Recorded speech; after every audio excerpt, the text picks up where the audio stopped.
Hi and welcome along to AFTV Transfer Daily, the show that keeps you up to date with players that have been linked with a summer transfer move to Arsenal. Looking forward to the first semi-final of the Euros tonight, Italy versus Spain. Huge match. And then, of course, tomorrow, Denmark taking on England at Wembley. I'll be there. I'm looking forward to that one as well. But huge game today, Italy versus Spain. Of course, we're drawing down towards the end of the Euros now. One team's going to go tonight. If it's Italy, will we then be able to find out a bit more about the future of one of their star players, MANUEL Locatelli, a Sassuolo? We know that Arsenal are very interested in him. The CEO of Sassuolo has already said that Arsenal put in a bid, which Arsenal subsequently denied, but there's a lot of interest there.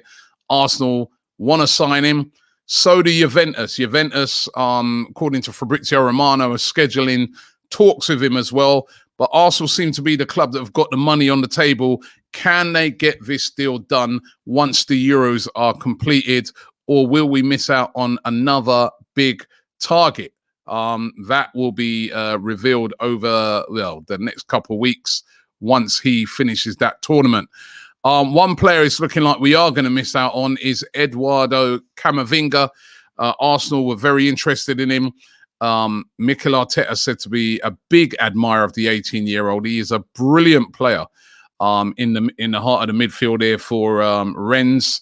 But it looks like he could be heading to Man United for only £26 million as well, way lower than his current valuation. His contract is starting to run down at Rennes. I think he's only got about a year left. And Manchester United have reportedly opened talks with Camavinga, which then means that that's very unlikely that Arsenal can get him. We've got lots of things going against us at the moment. One of those is no European football, nothing to offer a player like Camavinga, who's been playing in the Champions League and Europa League and things like that over the years. You know, yeah, we're starting to miss out on a lot of big targets, and it's getting really, really disappointing and really, really frustrating. You can see a lot of fans out there not happy with the current situation at Arsenal because some of the big targets that we all look at and say, yeah, that'd be a great signing for Arsenal, we're either not in for, or we're just not making an impact in able to get them. So, but it looks like Camavinga could be on his way to Man United, or if not Man United, it could be PSG. They're also interested in him as well. Also interested in Neto. We were very interested in signing Neto in January. The 31-year-old Barcelona goalkeeper, very, very talented Brazilian. But he's only made 17 appearances in the last 2 seasons for Barcelona. You know, he's second fiddle there. Now, as I said, we were looking at him in January, in the January transfer window. We didn't get him. We know that there seems to be some sort of problem around the goalkeeping area. It really does look like also looking at alternatives to Leno. We've been linked with Sam Johnson, Aaron Ramsdale, and now we're being linked with Neto. A lot of the talk is that if Arsenal do get a goalkeeper, they'd like to get an English keeper, you know, just around the rules regarding, you know, foreign players. They want to get more English sort of representation into that team. But Arsenal said to be back interested in Neto, Roma, and also Everton, also very interested in him as well. Where does that leave Alex Runarsson, the number 2 goalkeeper, bought in last year? Well, it does look like he will be leaving the club this summer. He's been linked with a move away to Altayspor in Turkey. Reportedly, he'll go in as their number 1 goalkeeper. And there's 2 deals being, you know, sort of being spoken about at the moment. One of those is it could be a loan move with an option to buy.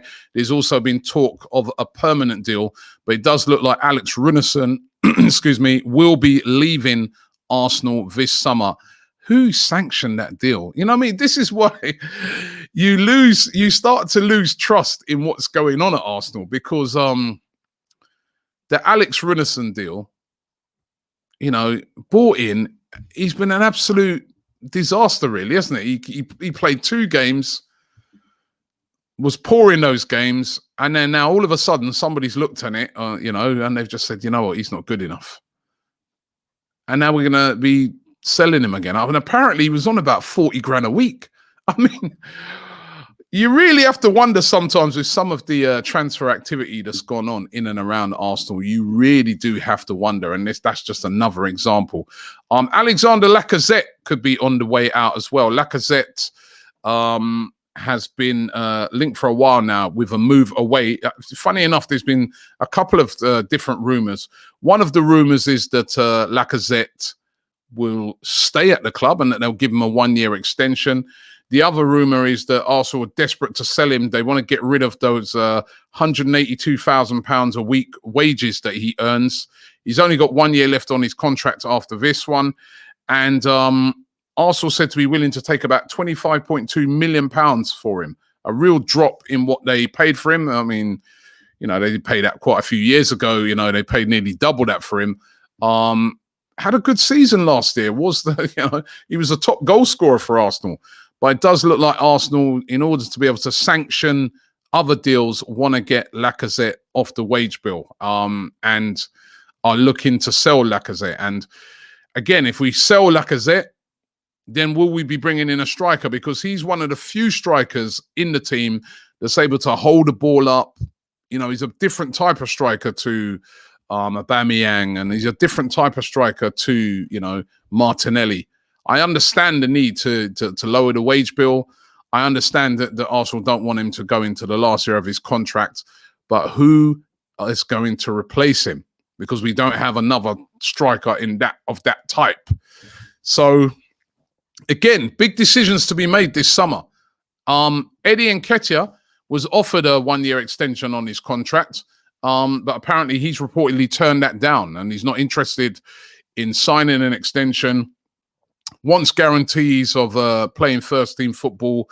Patrick Vieira is the new manager of Crystal Palace, is apparently interested. And there's several teams interested in Eddie Nketiah. I reckon he's, 90% certain that he'll be leaving the club this summer. And Arsenal will be, looking for a decent fee for him. Again, that can go back in towards paying for some of the players that they're looking to bring in. The 250 million pounds that was available for the manager to spend. That's not looking like it's there at the moment, is it? By the way they're trying to move. Listen, it's sensible to get some of these players off the wage bill. We could, I totally understand it.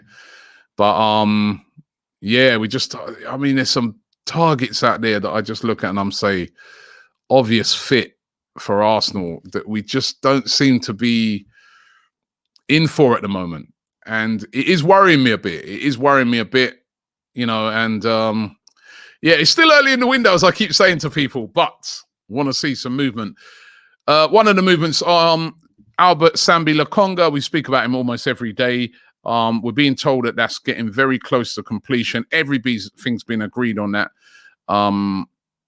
Basically, it's just, going to be when it's going to be all announced and that, and Sambi Lokonga will come in as one of the first signings at Arsenal. We know that he didn't join the Anderlecht training camp, but could Arsenal be in for one of his teammates? Described as the new Eden Hazard, Yari Vasharan. He's 19, as I said, plays for Anderlecht, the same club where Sambi Lokonga plays for. He's an attacking midfielder, valued at around about 9.9 to 10 million pounds. As I said, very young, but he's already made 67 appearances for Anderlecht, scored 10 goals and had 9 assists.